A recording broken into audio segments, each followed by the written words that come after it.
Mike with HPDS. I'll be getting into a Genesis 43 study in this particular episode, in this video. Before I get started, I'll go ahead and say the Lord's Prayer. So, our Father who is in heaven, hallowed be thy name. May your kingdom come. May your will be done on earth as it is in heaven. Please give us this day our daily bread and forgive us of our debt as we forgive those in debt to us.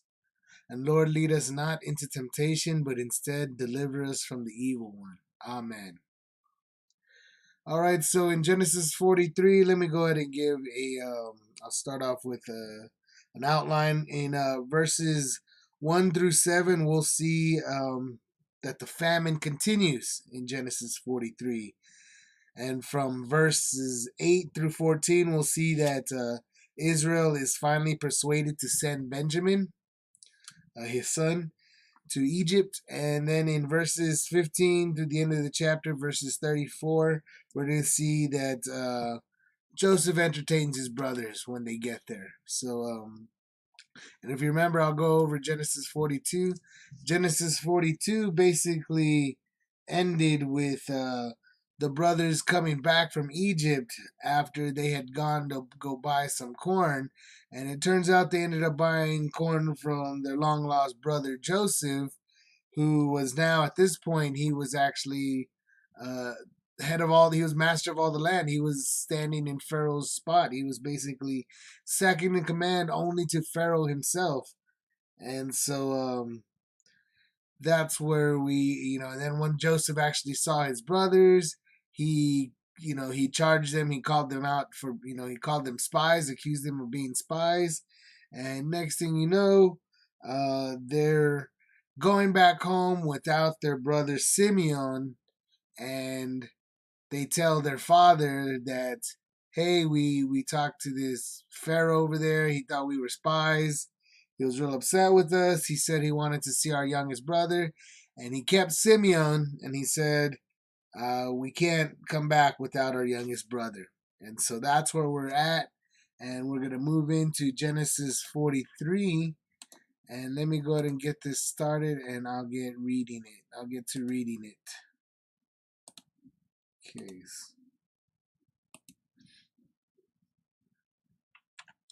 Okay, here we are in Genesis 43. And the famine is severe in the land, and it cometh to pass. Oh, you know what? I don't like this version. And the famine was sore in the land, and it came to pass when they had eaten up the corn which they had brought out of Egypt, their father said unto them, Go again, buy us a little food. And Judah spake unto him, saying, The man did solemnly protest unto us, saying, Ye shall not see my face, except your brother be with you. If thou wilt send our brother with us, we will go down and buy thee food. But if thou wilt not send him, we will not go down. For the man said unto us, Ye shall not see my face, except your brother be with you. And Israel said, Wherefore dealt ye so ill with me as to tell the man whether ye had a brother? And they said, The man asked us straightly of our state and of our kindred, saying, Is your father yet alive? Have ye another brother? And we told him according to the tenor of these words. Could we certainly know that he would say, Bring your brother down? And Judah said unto Israel his father, Send the lad with me, and we will arise and go, that we may live and not die, both we and thou, and also our little ones. I will be surety for him, of my hand shalt thou require him. If I bring him not unto thee, and set him before thee, then let me bear the blame forever. For except we had lingered, surely now we had returned the second time. And their father Israel said unto them, If it must be so now, do this. Take of the best fruits in the land in your vessels, and carry down the man a present, a little balm and a little honey, spices and myrrh, nuts and almonds. And take double money in your hand, and the money that was brought again in the mouth of your sacks carried again in your hand, peradventure it was an oversight.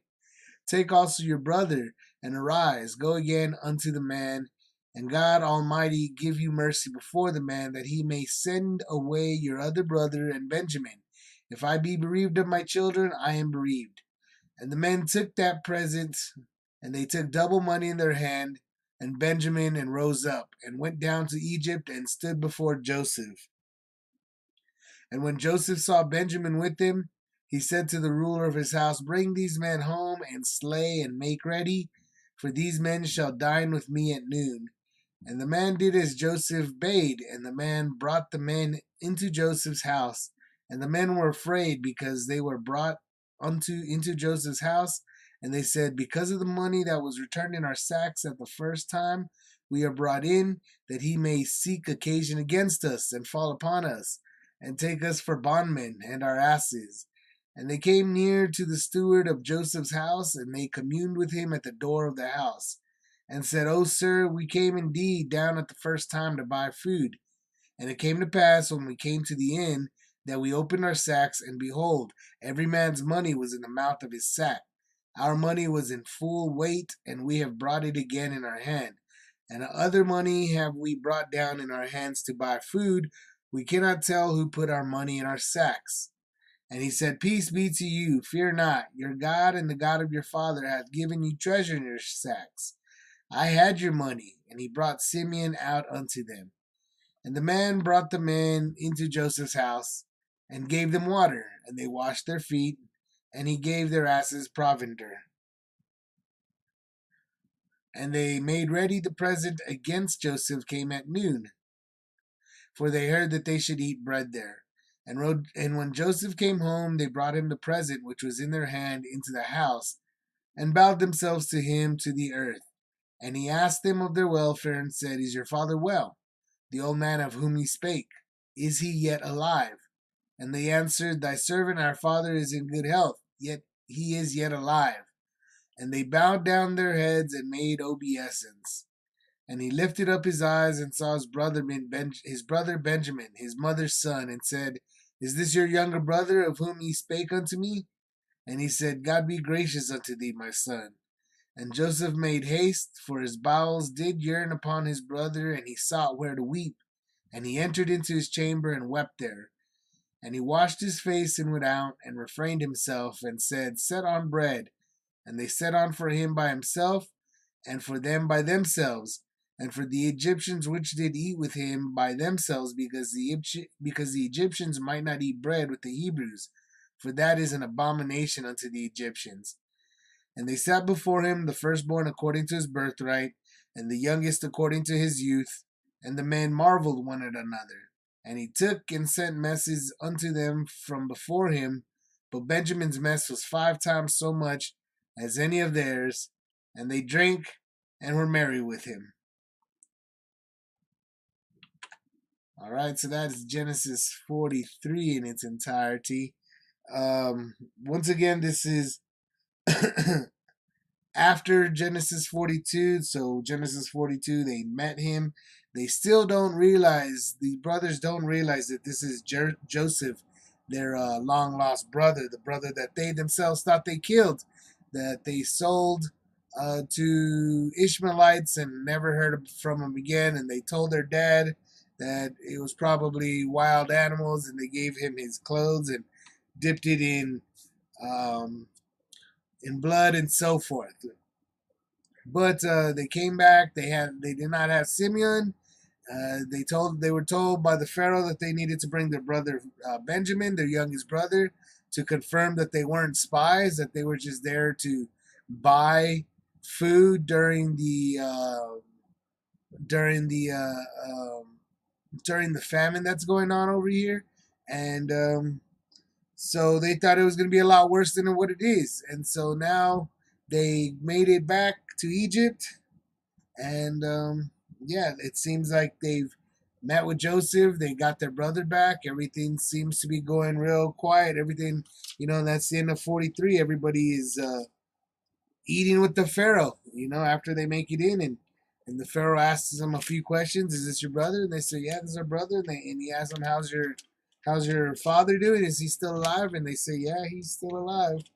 And he's all great. Let's eat. And they wash up and they eat. And so, like I said, what I'll go ahead and do is I'll go ahead, go line by line, and we'll see what the Holy Spirit brings to me.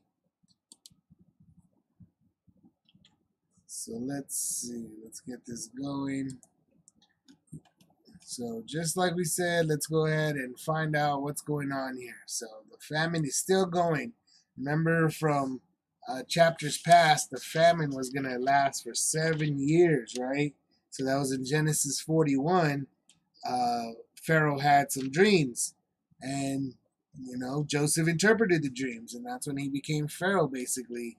And he helped out for 7 years, and now we're into, it appears to be about the second year into the famine. So the famine's getting pretty bad, and it's supposed to last for 5 years or 7 years.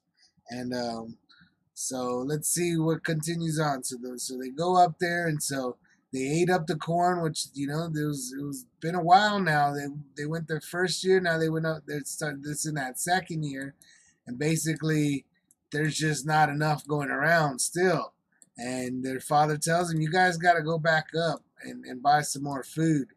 And then of course Judah's over here reminding him, "Hey, don't you remember we can't really go up there because at this point we basically, Simeon's in jail, and if we go up there, you got to let us take, except your brother be with you. We got to be able to take our brother Benjamin with us. So we can't really go up there without taking Benjamin. And if you let me send our brother, if you send Benjamin with us, we will go down and buy thee foods." That's what Judah is reminding him. Look, we can't really do that, remember, unless you let us take Benjamin. So let us take Benjamin and we'll go. We'll go do it if you let us take Benjamin. But if you don't let us send him, here's Judah still continuing on. But if you will not send him, we will not go down. For the man said unto us, "Ye shall not see my face except your brother be with you." So here we are, like I said, in Genesis 43. It's putting us right back into the story of what's going on, and he's telling them it's the second year. We can't go back out there without Benjamin. He thinks we're spies. They're really afraid of the whole situation. These guys don't know what they still don't know what they're gonna do. Simeon's been locked up there for a little while. They don't know how he's been being treated. They don't know anything about what's going on. And so Israel gets really upset. So you can see they have an argument, and they start getting into these idle kind of what if scenarios. And he really gets like, why did you do that? Why did you tell them that you had a brother? So here he is condoning lying and so forth. So these guys are really, really breaking apart. He's saying, why do like that's Israel saying that? Why did you have to tell him you had a brother? Why didn't you not? He's really getting. Why didn't y'all be a little bit more deceptive or something? And the kids tell him, the children, the men, the boys, the brothers tell him, look, he was asking us about ourselves. He was asking us about our kindred. He's asking us real personal questions and asking us if we have another brother, and we just answered them. How did we know that this was all going to happen? Is what he's going to say. Is what they said. How could we know that they were going to see that the Pharaoh was going to tell us to bring our brother down? How would we know? He was just asking us questions. We were over there, and so forth. And so then so here comes Judah again, and he's talking to his father, and he says, he's really taking it serious, just like he did in Genesis 42, I believe. Let's see, we see at the end, when was it? And I believe it was Judah in another one where he said, if he doesn't make it back, he was going to say, go ahead and slay my own children. And so, oh yeah, no, it was Reuben. It was Reuben. So no, here's Judah. But in the last one, we had Reuben talking about it. If we look at Reuben in verse 37, so this is Genesis 42:37. So let me go back a chapter, 42:37. We see him saying, and Reuben spake unto his father, saying, slay my two sons, if I bring him not to thee. Deliver him into my hand, and I will bring him to thee again. So they're really going gung-ho about this, saying, we're going to really take care of him. We're sorry. They're real, they're real sorry about it. They're really trying to say they're gonna be careful, but like I said, these are getting into like these.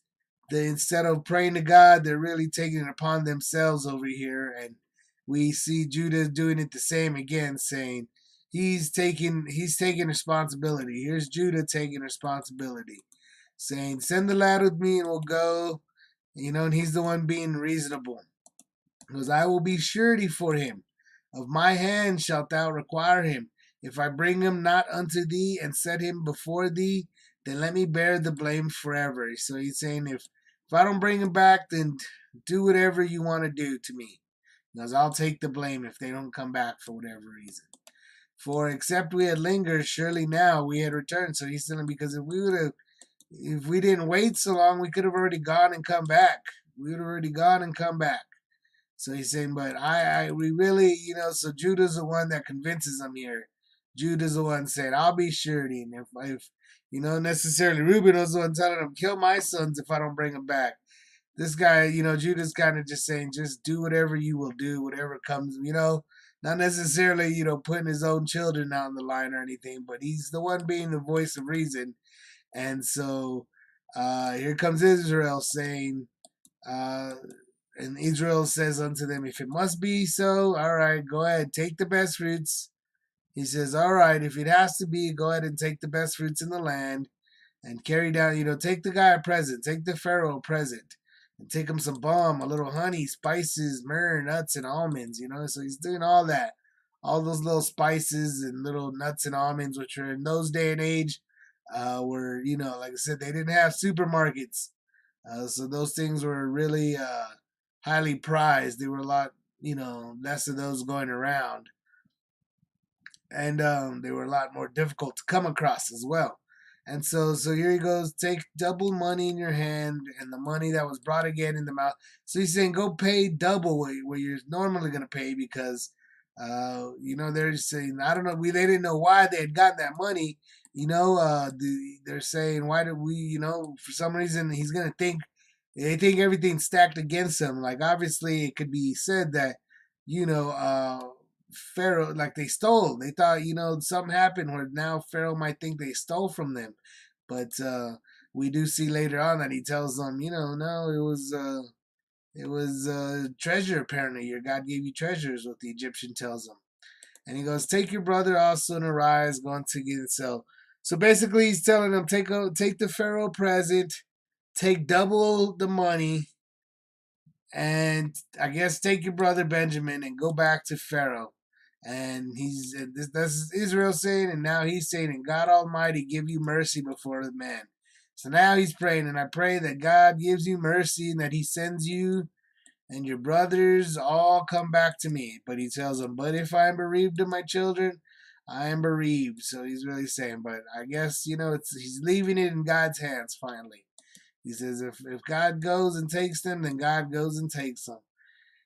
And the men took that present, and they took double money in their hand and Benjamin, so they get up, so they get permission, and by 15, we see them on their way. And in fact, it tells them they stood before Joseph, so they're already there. So as soon as he tells them, all right, here they are, they get there. They're there, and they're in front of Joseph, and Joseph sees Benjamin, so Joseph's the Pharaoh. He sees their son, and and everything seems to be going there. Everybody's, the brothers are probably real nervous. They're really scared. They don't know what's going on. And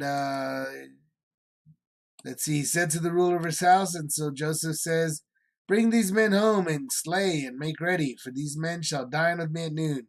So he's saying, bring these guys to my house. They're going to eat with me for lunch.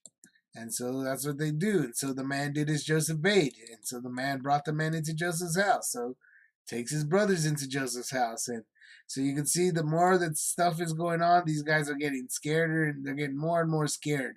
They don't know what to make of this situation. And they were afraid. And because they were, and they thought, because of the money. So now here they are thinking about the money. They're trying to think, oh no, they're going to say that we stole it. And so because of the money that was returned in our sacks at the first time are we brought in, that he may seek occasion against us and fall upon us and take for bondmen and our asses. So he's saying, they're really concerned that that money that was, Joseph had put in that money back in their bags back in the last chapter, back in Genesis 42. And so they don't know why that money was there. And so they think, these guys are going to think we stole it. And so they go up to the steward of Joseph's house. So Joseph's still not quite there yet. And he talked with him, So he goes up and he says, "Sir, and he goes, I want to tell you something. I know we're here and they don't know what's going on. Um, but they're really scared, and they tell him that last time we came here to buy food that first time, and then when we left, he was telling them we came to the inn and we opened our sacks, and look, we all had our money in the, we all had our money, and we, so we don't know what happened, but we had our money just like we." Like it, you guys must not have taken our money. So I don't want you, he's telling us, we don't want you to think that we stole anything from you, but we don't think you took our money last time. And so now we have money, we have double the money because we don't know where that mistake came from. We didn't mean to take our money if we accidentally took our money back. And so here's the steward saying, no, peace be to you, don't worry. He goes, it must be, it's fear not, your God and the God of your father hath given you treasure in your sacks. He's like, I had your money. So he's like, I don't know what you're talking about. Must be treasure from your God, because I had your money. And then of course he brings Simeon out to them. So of course now they're just okay, everything's going good. Um, and so then the man brought the man into. So here's that steward again, and he's bringing them into the house later on. They clean up again. They wash their feet, and they feed the cows or they feed the donkeys. They feed the horses or whatever it is that they had, camels or whatever it was that they rode around in those days.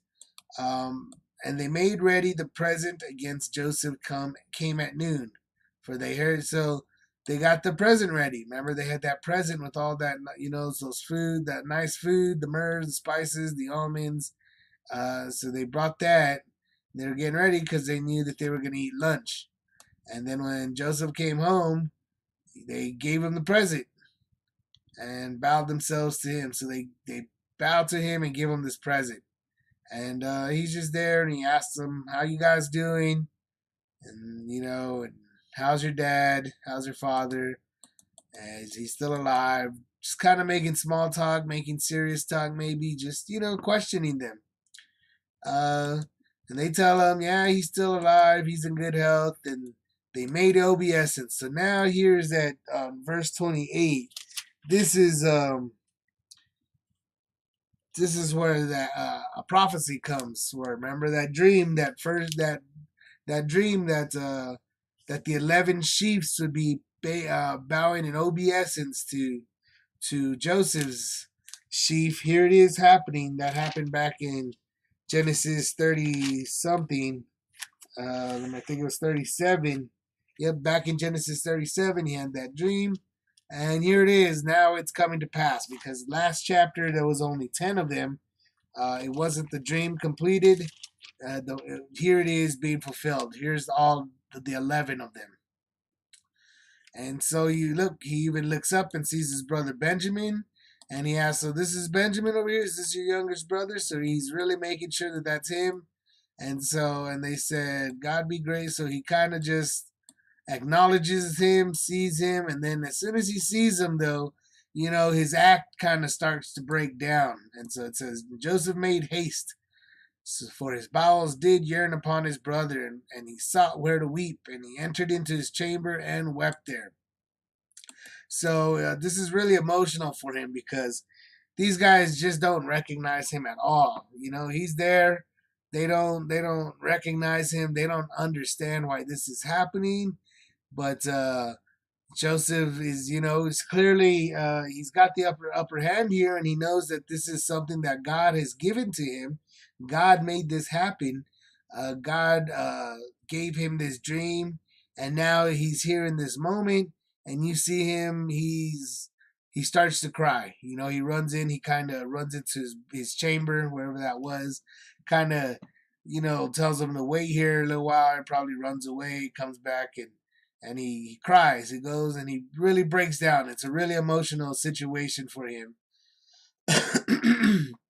and and after a little while, he washed his face and went out and refrained himself, and he goes back out and he puts himself back on into his position, and then he just says, let's eat, set on bread. He tells his people, let's go ahead and set the tables, go ahead and feed us, we're gonna eat now.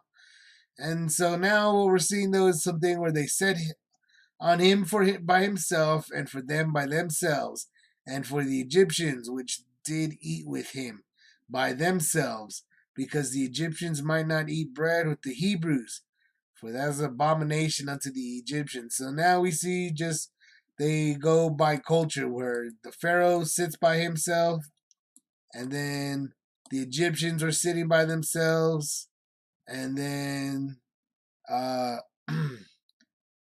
and then so they all had like different tables, and the brothers had their own table. So they all kind of sat at different tables to eat dinner, to eat lunch.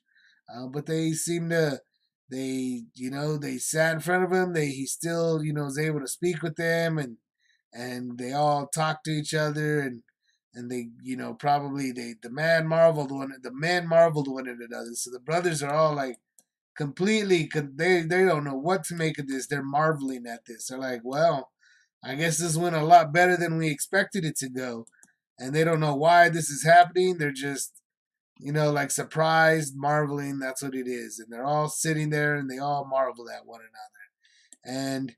And he took and sent messages unto them before him. So Pharaoh right here, Joseph, he says he basically set the table. He gave them all some food, but for some reason he sees Benjamin's food was 5 times as much as any of theirs. So basically he gave them all a bunch of food, but Benjamin he gave 5 times as much food. And so they sat down, and Benjamin just had 5 times as much food as anybody else. So they don't. This is all kind of strange to them. They didn't know what to expect, but here they are. They've presented their youngest brother unto the Pharaoh to, prove to them that they weren't spies from the year before. And when Joseph sees that everything's kind of going well, his dad is still alive, his father is still alive, his brother here is still alive. He sees a miracle basically in the form of a prophecy has come true right in front of his eyes, in front of his, So not only, so Joseph's really seen quite a few things. He's seen a few prophecies come to life. And here's another one. This is another miracle coming to life for him, showing him God has told him the future in dreams in the past, and he has shown those dreams to come true for Joseph. And so Joseph is, like I said, these are all little miracles that he's witnessed to. And then so that's that. And now he's meeting them. And so when obviously it was an emotional thing, he kind of broke down, and is still doesn't, he hasn't really quite figured out. Joseph hasn't figured out himself what he's planning on doing. So he's clearly got some sort of a plan, but he kind of he's almost losing face in front of them, and we'll see what happens in the next chapter, which is continuing on the story out in Genesis 44. But until then, I'll go ahead and end this video here. I'll just ask, if you're watching, please like the video and subscribe to the channel for future chapter by chapter Bible studies. And God bless you, and I pray we all bless Jesus Christ, and may Jesus Christ bless all of us. Amen.